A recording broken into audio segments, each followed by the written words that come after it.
Rush Hour Special Period Rewards. Ayan mga kapopo, for this video tutorial is meron na naman tayong bibigyan ng paliwanag or explanation sa ating updated sa tasking ni Popo Apps. Ayan o, yung Rush Hour Special Period Rewards. Inulit ko lang, di ba? Ayan, sa mga hindi pa po nakakaalam ng tasking na to is na-update lang po ito nung August 26 and may expired po itong tasking na to sa September 1. Ayan. At kung alam nyo na po itong tasking na to at alam nyo na rin po kung paano makuha yung mga rewards na yan, ay pwede nyo na pong i-skip yung video na to.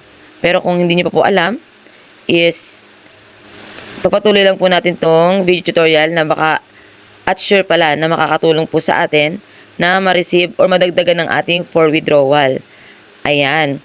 Bago po natin continue or bago natin explain ang task updated na to, is please pakiclick ng ating subscribe and click na rin po ng notification bell para po mas updated po kayo sa lahat ng video tutorial na pwede nating upload sa ating channel.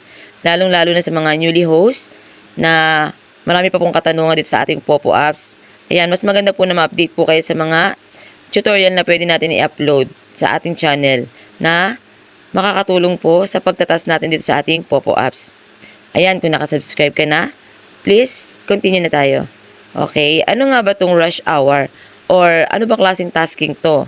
Paano nga ba natin marireceive ang mga points na merong rewards dito sa ating task? Ayan o, kung makikita nyo mga kapopo is meron tayong 29,710. Ayan o, sa taas o 30,000 yan mga kapopo. Pero bakit dito sa baba, bakit 29,710 lang? Ganito kasi mga kapopo. Blackout na naman. Ganito kasi mga kapopo. Ito po is kinumpute ko. Ayan, mula po dito sa taas hanggang dito sa ating last part ng task is 29,710 lang po talaga ang total niyan. Asan nga po pala yung another na 700? Nandito po yun sa isang task. Ito po, ayan. Hindi pa pala 700. 800 pala. Okay, dito pala yun sa 800.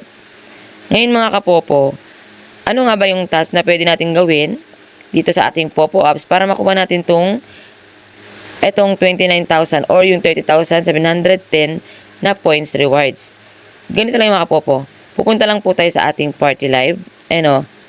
Join the party for 1.5 hour or 90 minutes na pag-upo sa ating crown seat.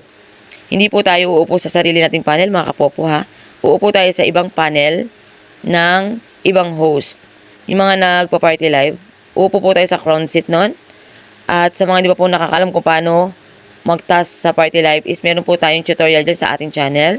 I-search nyo na lang po, hanapin nyo na lang po dyan. At sigurado po makakatulong po yun sa inyo. Okay? At makakatulong din po yun para sa task natin dito. Ayan, uupo tayo sa crown seat ng 90 minutes or 1.5 hour. Pag natapos po natin yung oras na yan is makaka-receive po tayo ng 700 points. And then, pag naka-receive po tayo ng 50 points, is makaka-receive po tayo ng another 10 points. Ayan, pag naka-receive naman tayo ng earnings na 5,000 points, ay meron po tayo agad-agad na 1,000 points. Ayan, pag 20,000 points naman ang earnings natin, is meron tayong 2,000 points. Ayan, ganito lang din yun. 50,000 points ang kailangan natin ma-earn bago makareceive tayo ng 4,000 points. Dito naman, 100,000 points at additional na 7,000 points. Dito naman sa kabila, 500,000 points at Matic, additional 15,000 points ang marireceive natin. Ayan, paano nga ba gagawin ito mga kapopo? Re-remind ko lang po sa inyo is hindi po yan basta-basta uupo lang tayo sa crown seat na yun nga, hindi po ito basta-basta pag-upo lang sa crown seat sa ibang panel. Ito po ay meron pong oras mga kapopo. Kasi nung ginawa ko po yung tasking na to, akala ko po anytime is pwede po tayong umupo sa crown seat. Hindi po pala ganun. Kasi may time limit lang po si Popo sa ating rush hour special period rewards. Ito po yung mga kapopo. Makikita nyo po yung timeline sa taas. Ito po yung time limit lang na pwede nating gawin ng task na to. 20 to 23. Ibig sabihin po niyan, military time. is alas 8 po hanggang alas 11 ng gabi. Ito po yung rush hour mga kapopo na tinatawag. Okay? Alas 8 hanggang alas 11 po ng gabi. Ano na to, madalian po to. Kanina tinas ko to eh. Nagtas po ako nito. Hirap na hirap ako makahanap ng upuan kasi sobrang puno po yung mga panel, yung mga crown seat ng iba't ibang host. Naghahabulan po talaga sa oras. Kaya nga rush hour. Ayan. Kaya po kailangan marami po tayong pwedeng maupuan na panel para po magawa po natin yung task na to.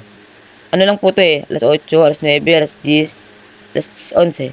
3 hours lang pala mga kapopo. Kailangan lang natin makuha ang 1.5 hour. Okay? Sa loob ng 3 hours. Okay, yun po yung dapat nyong alamin mga kapopo kasi hindi po to basta-basta. Kasi nga kanina ginawa ko to. Tapos sabi ko parang hindi naman tumakbo yung minutes na pag-upo ko sa crown seat. Nakatapos na lang ako doon sa task ko na party live na 1 hour. Pero hindi siya nadagdag dito. Tapos yun, tinignan ko ulit. Yun, may time limit pala siya mga kapopo.